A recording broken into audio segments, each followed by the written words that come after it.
आमदार संग्राम जगताप यांच्या प्रयत्नातून आपत्ती चौक ते सर्जेपुरा कापड बाजारापर्यंतचा रस्ता काँक्रिटीकरणाचा कामाचा शुभारंभ संपन्न झालाय। चांगले रस्ते निर्माण झाल्यानं नागरिकांचा प्रवास सुखकर होईल असं आमदार संग्राम जगताप यांनी सांगितलंय। शहरातील डीपी रस्त्यांची कामं मार्गी लागावी यासाठी 350 कोटींचा विकास आराखडा तयार करण्यात आलाय। राज्य सरकारच्या माध्यमातून 150 कोटी रुपये प्राप्त झालेत।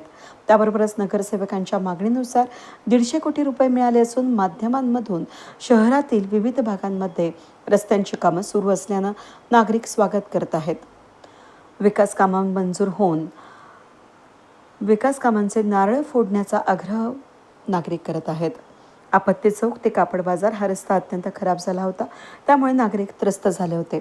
शहरातील दळणवळणाचा कायमस्वरूपीचा प्रश्न मार्गी लावण्याचं काम करण्यात आलं असून या माध्यमातून एकमेकांना चांगले रस्ते जोडले जातील आणि नागरिकांचा प्रवास सुखकर होईल।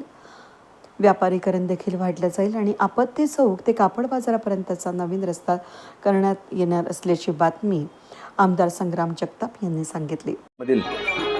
एक प्रमुख रस्ता जो उपनगरामधनं बाजारपेठेपर्यंत अगदी कापड बाजारपर्यंत येतो असा पत्रकार चौक ते आपत्ती चौक आणि आपत्ती चौक ते सर्जेपुरा हत्ती चौक आणि तिथनं अगदी तेलुकुंड चौकापर्यंत याचा पहिल्या टप्प्यातला भूमिपूजन झालेलं आहे। या कामाकरता राज्य सरकारच्या माध्यमातून हा निधी उपलब्ध करण्यात आलेला आहे। याच्यामध्ये खरं तर आमचे राष्ट्रवादीचे नगरसेवक युवक नेते सन्मान्य जयजी भोसले असतील, सागरभाऊ असतील, अरिफभाई असतील, हे सगळ्याच अनेक लोकांनी तिथले व्यापारी वर्ग असेल त्यांनी यांच्याकडं अनेक वेळेला पाठपुरावा केला होता की हा रस्ता खरं तर झाला पाहिजे आणि याच्यामध्ये काही टप्पा हा डांबरीकरणाचा आहे की आपत्ती चौकापासून तर हत्ती चौकापर्यंतचा आणि तर सगळा रस्ता हा काँक्रीटकरणाचा खोदाई करून हा पूर्ण काँक्रीट करण्याचं नियोजन हे झालेलं आहे आणि आज भूमिपूजन झालेलं आहे। उद्या लगेचच त्या कामाला देखील प्रत्यक्ष सुरुवात होणार आहे। निश्चितच एक रस्त्यांचं काँक्रीटकरण झाल्यानंतर हे पुन्हा